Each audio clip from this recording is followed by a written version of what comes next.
welcome back to Wolf Talk. Today is episode 4. We are meeting with Bethany Brown, Executive Vice President at WCRA. And today we're going to go over some office, medical, and what it's like to be a female broker in a male-dominated industry. Well, thanks, Gab. Thanks for having me here on Wolf Talk. As Gab mentioned, my name is Bethany Brown. I'm an Executive Vice President here at WCRE. I have been with WCRE since September of 2020. We actually got hired at the same time. Yes, we did. Prior to that, I started my real estate career at industrial REITs, First Industrial and Prologis, way back in like 2005. Started working at Colliers International in 2007, and here I am. Well, it's a pleasure to have you, and I'm happy that you're here with us. I wanted to kind of go in to talk about the demand for office and medical, and what have you seen, any shifts or trends have you seen in the recent years, especially since COVID, for office and medical space? Yeah. So since hybrid work is obviously something we're all familiar with, we have seen the demand for general office space kind of soften. Mm-hmm. Medical is still strong as ever. But I would say with that softening, we are seeing a flight to quality. So Class A buildings are doing much better in the market than Class B and C buildings because we're seeing a lot of firms, although perhaps shifting their footprint to a smaller size office, upgrading to a better office that offers more amenities and a more modern building. So when you talk about Class A as opposed to Class B and Class C, what does that actually mean for the general population that doesn't necessarily quite understand what that is?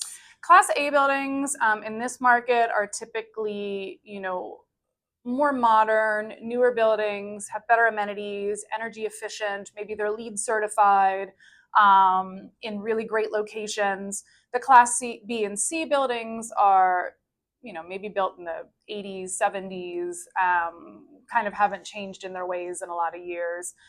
Maybe they're single story, single tenant. We see that a lot in this market and some of the other tertiary markets. Okay, good to know. All right, so I know that you mentioned a little bit about the hybrid work model. Can you go into some detail about how that affects office leasing long term? Mm-hmm. So, again, although it's reducing the overall demand for office space, we are seeing an increase in the competition for high quality buildings or well located buildings.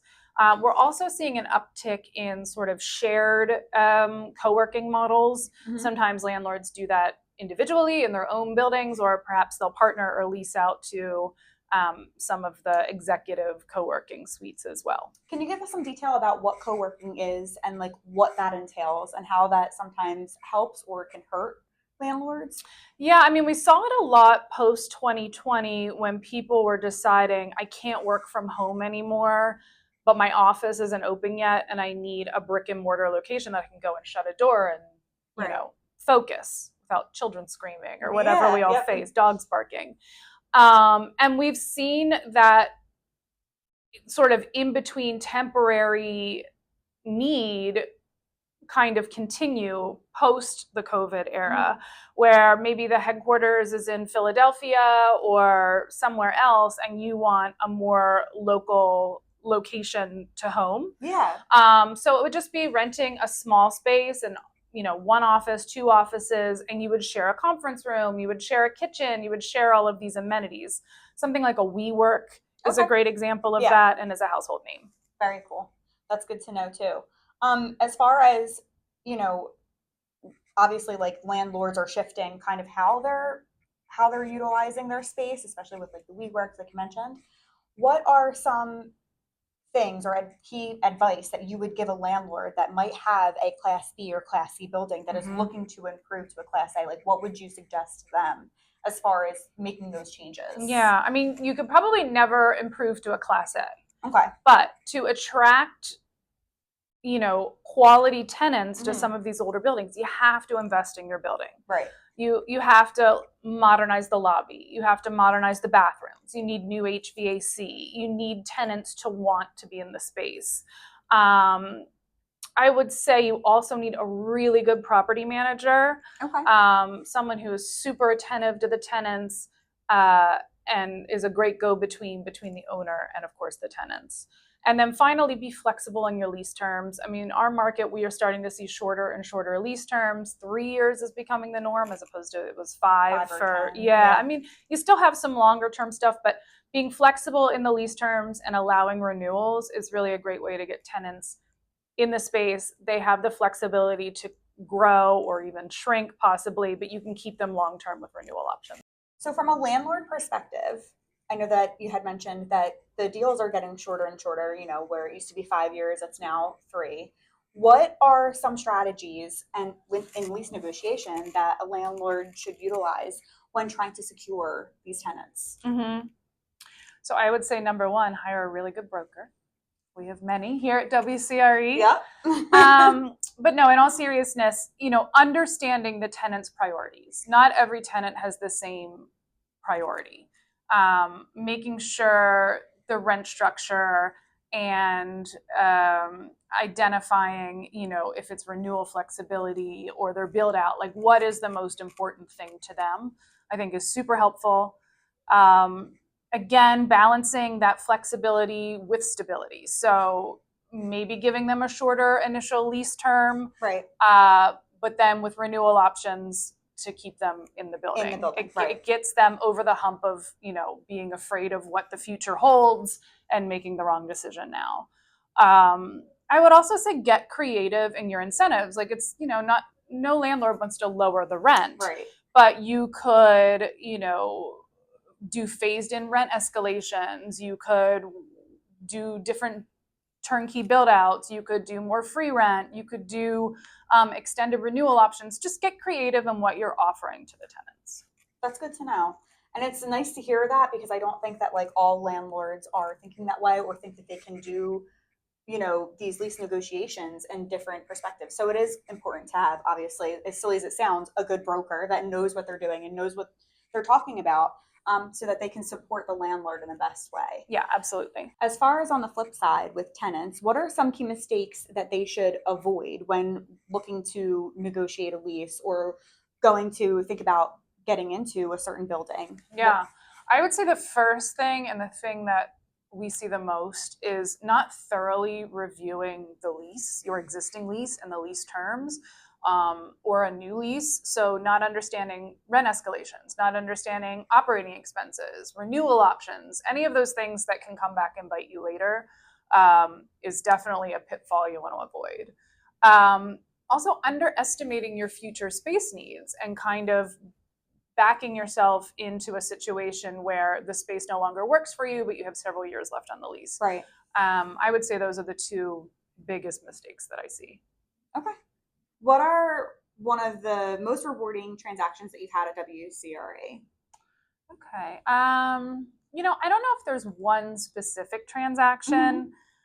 I would say the most rewarding transactions are those, you know, if I'm working for a landlord, when you find that and you secure that strong long-term tenant for them that aligns with their investment goals. And for a tenant, you know, it's after the fact being able to see them succeed in and thrive in their new space. Those are always the best deals. Yeah, I feel like a lot of times when you're able to help, especially like in more of a difficult situation, sometimes maybe it's a newer landlord to the market, you know, in this area, or same with the tenant, maybe it's a startup or whatever it might be. I feel like having that ability to be able to help them and then see them thrive in their space or with their new building, it's like, I did that, you know, it's really, really rewarding. So I totally agree. I get that. What are advantages or unique perspectives that you feel in our industry as a woman, like female broker, especially because we're in a male dominated industry? Like what are some, you know, perspectives that you can provide? You know, relying on our natural strengths is really important when you're navigating a male dominated industry because women, you know, we're just made a little differently. So things like clear communication skills, collaboration, attention to details, multitasking. I think those are really, you know, really important. And I think women are just naturally very good at those things. Yeah. I would say in my own, you know, experience, I think resilience and perseverance is super important. We obviously, as women, face additional challenges in a male-dominated industry, so just being able to push through or bounce back is super important. Absolutely. And also, I think women often bring like a collaborative leadership style. We're more collaborative, team-oriented, and I think that really results in a more effective and inclusive decision-making process. Yeah, I agree. I think having like that like you said, the collaborative leadership, the attention to detail, the multitasking, like all of those things are like foundationally almost like in our DNA. I don't want to say it Absolutely. like that, but it is. And I think having that is really, really important. You know, that having that level of empathy, which going back to like you mentioning about how deals are done, and like it's being able to listen and be able to understand. And I think that we can bring all of those things to the table, and utilizing that to our strength is really, really important. Absolutely. You mentioned leadership. What are some leaders or mentors that you've had, or that in your experience in the past, 10, 15 years, not even just in commercial real estate, but like in general, who's mentored you? What would you say to that? So I've been super fortunate to work really closely with a lot of talented brokers throughout my career. And I think I've pulled something from each of them. Yeah. And, they've each either become long-term mentors or even short-term mentors, but, just taking every opportunity to really learn from them, viewing every interaction as an opportunity to learn. That's huge. Yeah. And just being open to continue learning and keeping yourself humble and just looking at new ways to do things. I think those have been the most important things that I've kind of gleaned from my mentors. Very good. As a mentor, what advice would you give young female professionals looking to break into the commercial real estate industry? I think the number one thing would be to be proactive. It's a little bit cliched, but you can't wait for opportunities. You have to create them. It really is true. Yeah. And then the other piece of advice I would give them is to learn the financial side. I think understanding deal structure is really key to standing out and being a value add to your clients. I think that's also really important because you're kind of, men are naturally more financial led. I think it's good to have being a strong point, right? And like really focusing and honing in on that. And I really, really liked that you mentioned being proactive, and creating opportunity, not waiting for it, because that's just, whether it's commercial real estate or no matter what, as a young female professional, it's always important to take that leap of faith and jumping right in and being aggressive. Yeah. And it's not natural to us. No, we are not taught to be aggressive or proactive, but it's more like, be demure, like stay calm, chill in the background. But I think that it's really important in sales in general, to be more outward. And it's going to be uncomfortable, right? Like it is definitely an uncomfortable thing, but I think that putting yourself out there and getting out of that comfort zone is the most important thing that you can do as a female in a male-dominated industry. Absolutely. So that's awesome. Thank you so much for that advice. I love it. Of course. All right, guys. Well, that is it for this episode of Wolf Talk. Bethany, thank you so much for coming on and giving so much advice and explanation on landlord, tenant, the office market. It's truly appreciated. My pleasure. This was so much fun. Yeah, absolutely. Stay tuned for the next episode.